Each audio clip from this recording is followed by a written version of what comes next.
Hingga pada tanggal 16 Desember 2010, tepat pukul 4 pagi, Farhana menghembuskan nafas terakhirnya. Ya, Farhana.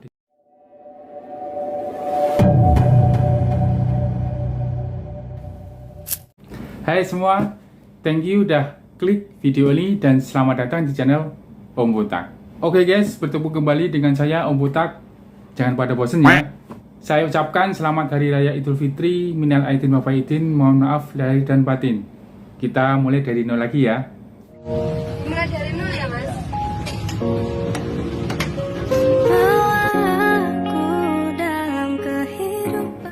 Siapa nih di antara kalian yang suka ngeprank orang?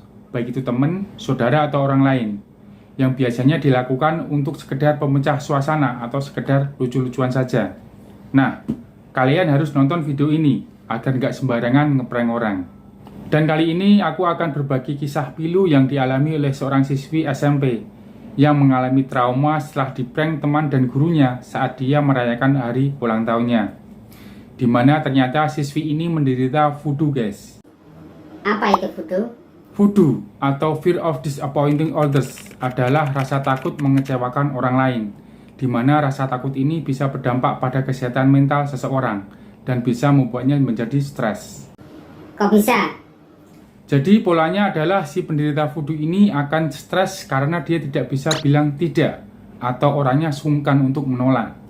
Nah, orang yang menderita voodoo biasanya takut untuk mengecewakan orang lain dan akhirnya mereka mengorbankan apapun demi membuat orang lain tidak kecewa. Jadi, hati-hati jika kalian punya teman yang mempunyai ciri-ciri tadi. Bisa jadi dia menderita voodoo ini guys. Perayaan ulang tahun tentu menjadi momen menggembirakan bagi banyak orang.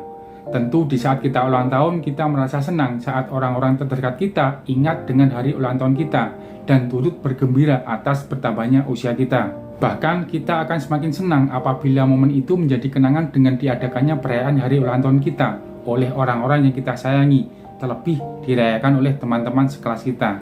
Namun, hari ulang tahun ini menjadi momen paling memilukan untuk salah satu siswa kelas 7 SMP Negeri 3 Batam yang bernama Maizatul Farhana. Maizatul Farhana merupakan gadis kecil yang dikenal cantik, ceria, jujur, dan menyenangkan oleh teman-teman sekelasnya. Karena kepribadiannya itulah Farhana sangat disayangi teman-teman sekelas sekaligus wali kelasnya. Kejadian ini bermula di hari Jumat tanggal 19 November 2010 saat Farhana tepat berusia 13 tahun. Sebelumnya, Farhana sudah tahu bahwa teman-teman dan wali kelasnya ingat akan hari ulang tahunnya. Dan dia pun meminta ayahnya agar menjemputnya pulang sekolah tepat waktu. Karena Farhana takut akan dilempari tepung dan telur saat dia pulang sekolah nanti. Memang melempari tepung dan telur ke siswa yang sedang ulang tahun menjadi tradisi yang sering dilakukan oleh siswa-siswa SMP Negeri 3 Batam ini. Namun di luar dugaan Farhana, ternyata tradisi lempar tepung dan telur itu tidak dilakukan oleh teman-temannya. Mereka mencoba mengganti perayaan ulang tahun Farhana dengan cara yang lain, yaitu melakukan prank pada Farhana. Mereka melakukan rencana bersama-sama untuk ngeprank dengan menuduh Farhana mencuri uang dan handphone milik dua orang temannya, di mana uang dan handphone itu rencananya akan ditaruh di dalam tas Farhana saat dia istirahat keluar kelas. Dan rencana prank itu dijalankan saat waktu istirahat usai, tepatnya pada waktu mereka mengikuti pembelajaran di dalam kelas.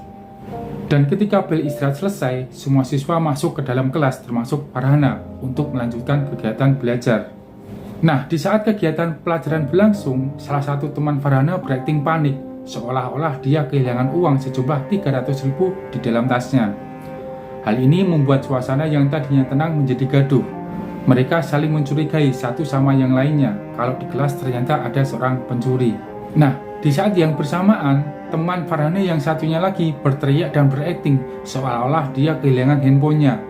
Seisi kelas pun menjadi semakin gaduh saat itu. Dan guru yang bertepatan mengajar saat itu mencoba menenangkan para siswa dan menunjuk 4 orang di antara mereka untuk melakukan penggeledahan tas milik 33 siswa yang ada di kelas itu. Satu persatu tas diperiksa hingga akhirnya tas milik Farhana pun digeledah. Saat isi tas Farhana dikeluarkan semua, ditemukanlah handphone dan uang milik temannya yang hilang itu.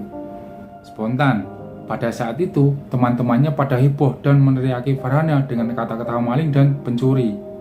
Mendapat perlakuan itu, Farhana shock dan bingung karena dia merasa tidak mengambil uang dan handphone milik temannya. Tapi kenapa barang-barang itu ada di dalam tasnya? Kondisi Farhana benar-benar terpojok tanpa bisa membela diri karena Farhana terus-terusan diteriaki maling oleh teman-temannya. Ya walau itu sebenarnya hanya prank atau pura-pura, tapi di saat itu Farhana kan tidak tahu. Tubuh Farhana pun lemas, wajahnya tiba-tiba pucat. Tak lama kemudian Farhana pingsan saat mau dibawa keluar untuk dinyanyikan lagu ulang tahun oleh teman-teman dan gurunya. Melihat reaksi Farhana, teman-teman dan gurunya terkejut karena mereka tidak menduga kalau Farhana akan pingsan. Mereka mencoba menyadarkan Farhana, namun dia tak kunjung sadar dari pingsannya.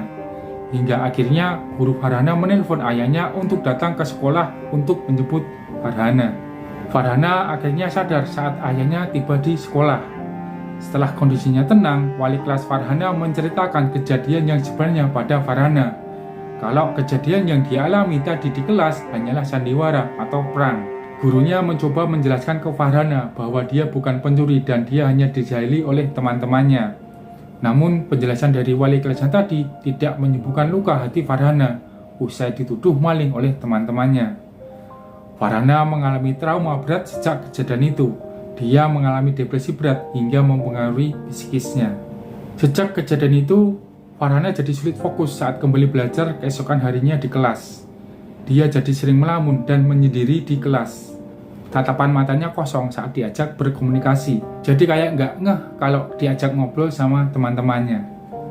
Hal ini juga mempengaruhi nafsu makan Farhana yang juga ikut terganggu selama beberapa hari setelah kejadian itu. Sempat di hari Minggu, Farhana bertanya polos kepada ibunya, mengapa Farhana menjadi sangat bingung beberapa hari ini.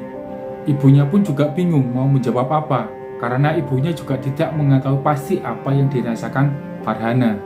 Ibunya hanya menyuruh Farhana untuk menjalankan salat duha agar kondisinya agak tenang. Farhana pun menuruti saran ibunya untuk salat duha.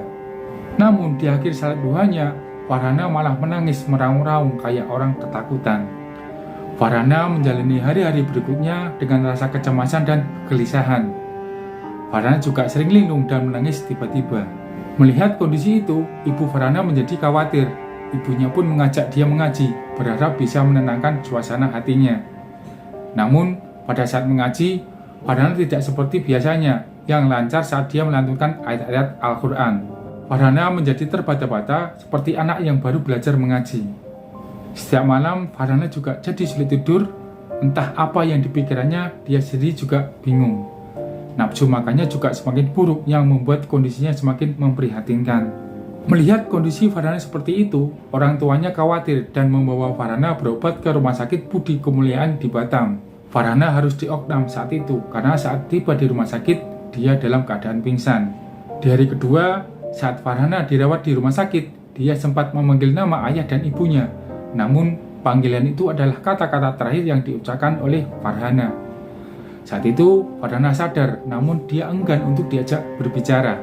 Kondisinya masih sama, tatapannya kosong, sering melamun dan membisu. Farhana juga tidak mau memasukkan apapun ke dalam mulutnya. Orang tua Farhana hanya bisa pasrah dan berdoa melihat kondisinya putrinya itu. Saat itu, dokter mendiagnosa Farhana terkena peradangan saraf dan lambung. Farhana sempat dirawat selama 3 minggu di rumah sakit, hingga pada tanggal 16 Desember 2010, tepat pukul 4 pagi, Farhana menghembuskan nafas terakhirnya. Ya, Farhana dinyatakan meninggal dunia. Hal ini membuat keluarganya sangat terpukul dan kehilangan sosok Farhana yang ceria dan murah senyum. Farhana yang dikenal sebagai CV yang baik dan jujur tidak mampu menahan depresi akibat fitnah yang dilakukan oleh teman-temannya. Fitnah itu tidak hanya melukai hati Farhana, namun juga melukai seluruh tubuhnya dari dalam secara perlahan-lahan. Fitnah itu sangat mencederai batinnya, karena selama ini Farhana dikenal sangat takut melukai orang lain, sehingga dia tidak menyangka dia juga bisa dilukai oleh orang lain. Pada akhirnya tidak ada yang dihukum atas kasus ini.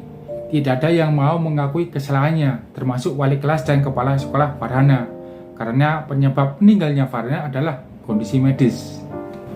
Kasus ini sempat menghebohkan di Indonesia, sampai anggota DPR RI Komisi 4 dan Dinas Pendidikan serta sekolah Farhana turut berduka atas kejadian memilukan ini. Akibat dari kejadian ini, Dinas Pendidikan Kabupaten Batam melarang seluruh siswa melakukan perang ulang tahun kepada sesama siswa, termasuk lempar tepung dan telur. Semoga kejadian yang menimpa Farhana tidak terulang lagi dan bisa menjadi pelajaran bagi kita semua. Buat kalian yang menonton video ini, please jangan memojokkan siapapun, baik teman sekelas Farhana dan gurunya, karena mereka juga tidak menduga akan kejadian ini. Mereka juga tidak menginginkan kejadian ini terjadi. Kita hanya bisa berdoa buat Farhana dan buat keluarga Farhana. Oke guys, itu tadi kisah pilu perang ultah yang berakhir sangat tragis. Terima kasih sudah menyimak video ini dari awal hingga akhir.